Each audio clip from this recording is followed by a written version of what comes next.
Bu mavsumning eng kuchli jarima to'pi ustalari reytingi. Oxirgi marta qachon jarima zarbasi bo'lganda sizda hozir gol bo'ladi degan hissiyot paydo bo'lgan, eslolmaysiz. Bu mavsum esa ayrim futbolchilar standart vaziyatlarni oddiy epizod emas, haqiqiy tomoshaga aylantirib yuborishdi. Kimdir dahshatli knuckleball bilan darvozabonni qotirib qo'yyapti, yana kimdir to'pni ustun ichki qismiga millimetr aniqlikda joylayapti. Ochig'i, biz so'nggi yillardagi eng sovuqqon va eng xavfli jarima zarbalarini bu yil ko'rishga muvaffaq bo'ldik. Bugun esa ushbu mavsumning eng o'tkir standart vaziyat ijrochilarini urilgan gollar asosida reyting qilamiz. Ishoning, birinchi o'rindagi futbolchi sizni hayratda qoldirishi mumkin. Keling, avval bittadan jarima gol urgan futbolchilardan boshlaymiz. Chunki ba'zida bitta zarbaning o'zi ham seni highlightlar tarixiga muhrlab qo'yishi mumkin. Danny Welbeck mavsumdagi eng emotsional jarima gollaridan birini urdi. Brighton Manchester Unitedga qarshi maydonga tushgan o'sha bahsda uning zarbasi stadionni portlatib yuborgandek bo'ldi. Dekabr oyida esa Reece James yana bir bor Chelsea muxlislariga nega uni sog'lom holda ko'rishni juda sog'inishayotganini eslatdi. Newcastle'ga qarshi bahsda u bu mavsum Premier Ligada ko'rilgan eng kuchli jarima zarbalaridan birini yo'lladi. Zarba shu qadar kuchli ediki, darvozabon deyarli reaksiyaga ham ulgurmagan. Enzo Fernandes bo'lsa o'z sehrini aynan Anfieldda namoyish qildi. Chelseaga natija juda zarur bo'lgan 1-1 hisobida yakunlangan o'sha uchrashuvda Enzo kuchga emas, ayyorlik va niqoblangan texnikaga tayandi. U zarba berishidan oldin hammani har tomonga sochib yubordi. Keyin esa to'pni ideal nuqtaga joyladi.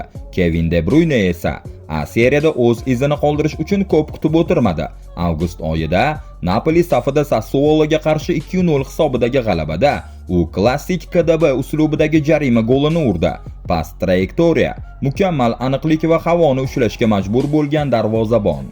Muhammad Saloh ham Karabaoga qarshi 6-0 hisobidagi buzishni yanada chiroyli qilgan gollaridan birini jarimadan urdi. Misrlik yulduz to'pni darvozabon kutganidan ancha kuchli tepdi va uni butunlay noto'g'ri qadam tashlashga majbur qildi. Yana bir gol urgan futbolchilar orasida Bruno Fernandes ham alohida e'tirofga loyiq. U Old Traffordga nega jamoa sardori ekanini mavsumning eng telba o'yinlaridan birida eslatdi. Manchester United va Bournemouth dekabrdagi aqldan ozgan 4-4 hisobidagi durangda bir-biriga tinimsiz zarba almashdi. Hisob 3-2 bo'lib turgan pallada Unitedga qutqaruvchi gol kerak edi va Bruno yana katta sahnaga chiqdi.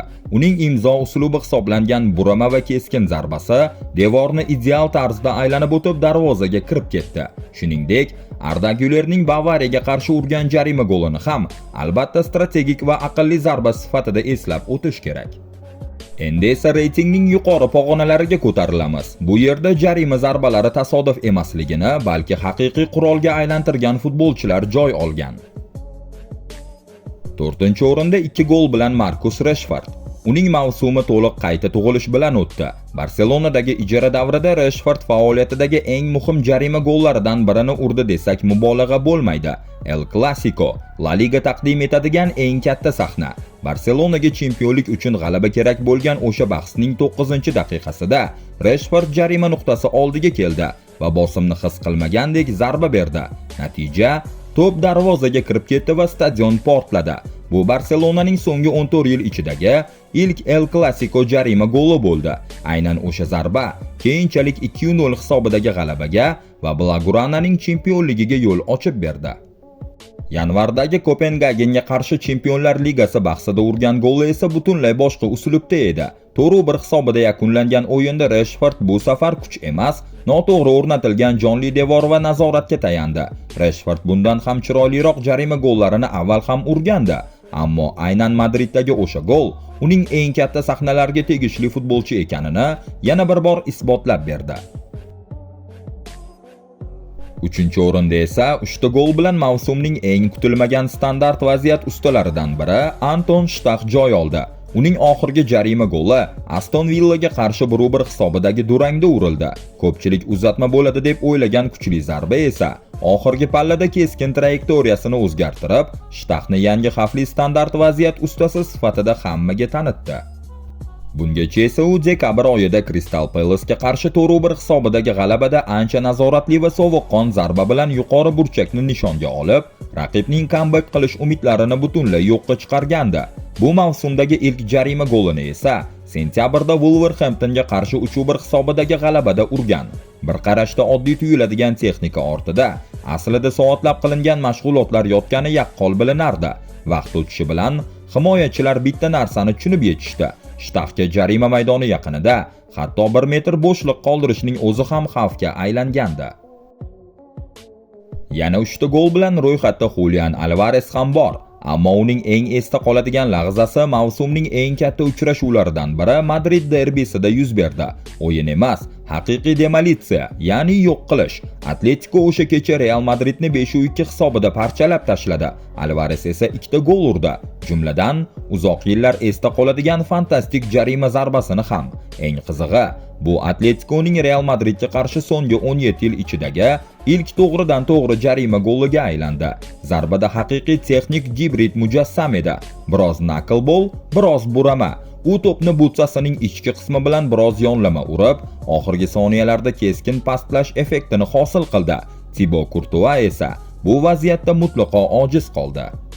Keyingi gol Alvarezning Rayo Vallecanoga qarshi hat-trick qayd etganidan atiga bir necha kun o'tib urildi. O'sha paytda argentinalik hujumchi faoliyatidagi eng zo'r formaga kirgandi.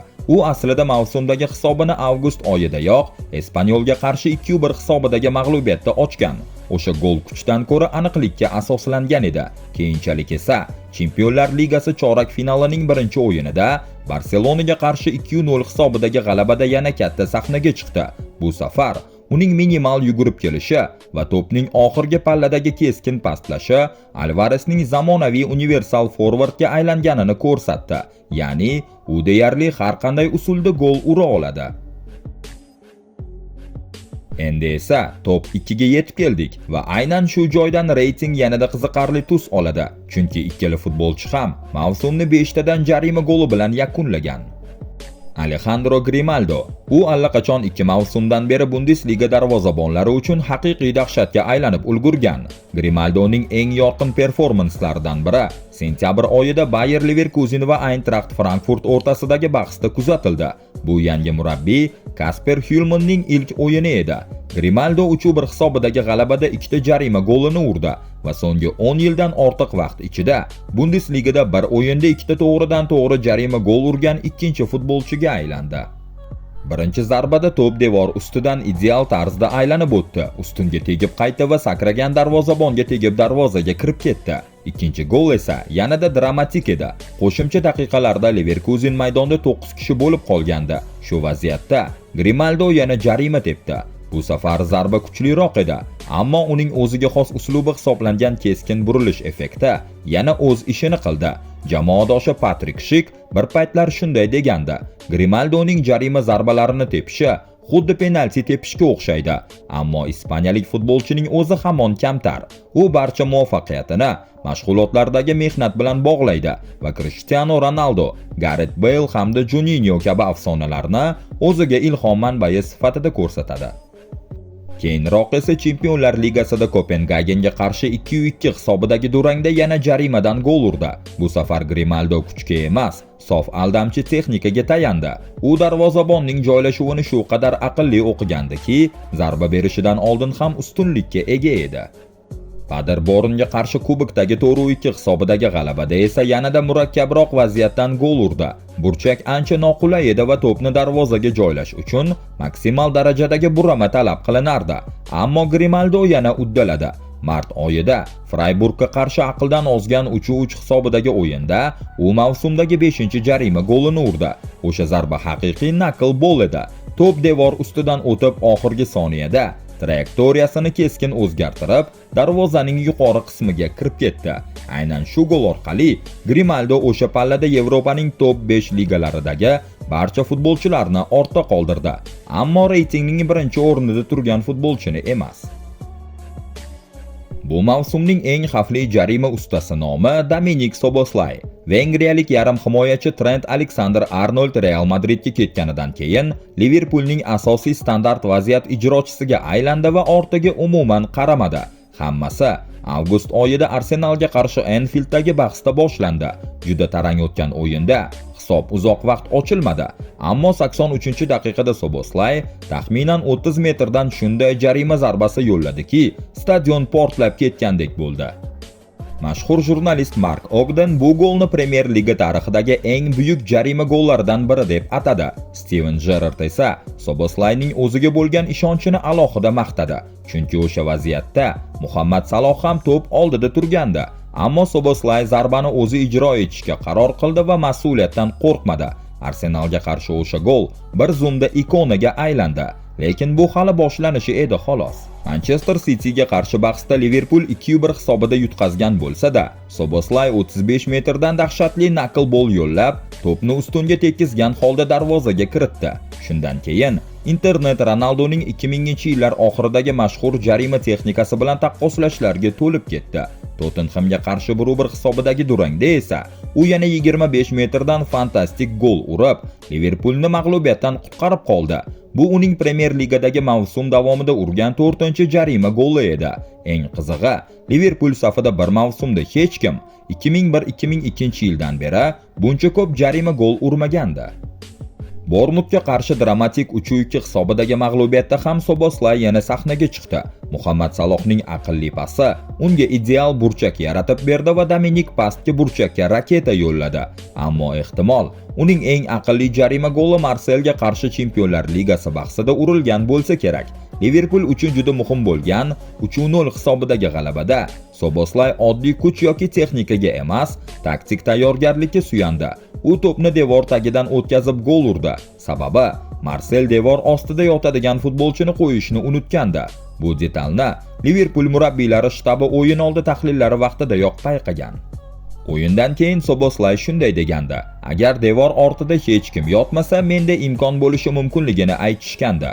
Soboslayni birinchi o'ringa olib chiqqan narsa faqat statistika emas, balki uning arsenalidagi xilma-xillik, knuckleball, burama zarbalar, kuchli raketalar, ayyor joylashlar.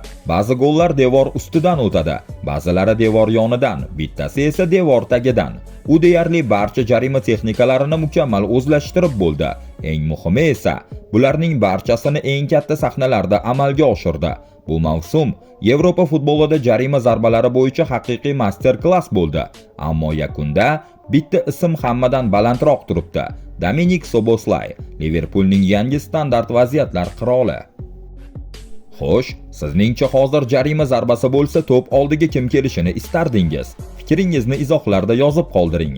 Agar video yoqqan bo'lsa, like bosishni unutmang. Kanalga albatta obuna bo'ling. Shuningdek, yangi videolarni o'tkazib yubormaslik uchun qo'ng'iroqchani ham yoqib qo'ying. Keyingi videolarda ko'rishguncha salomat bo'ling.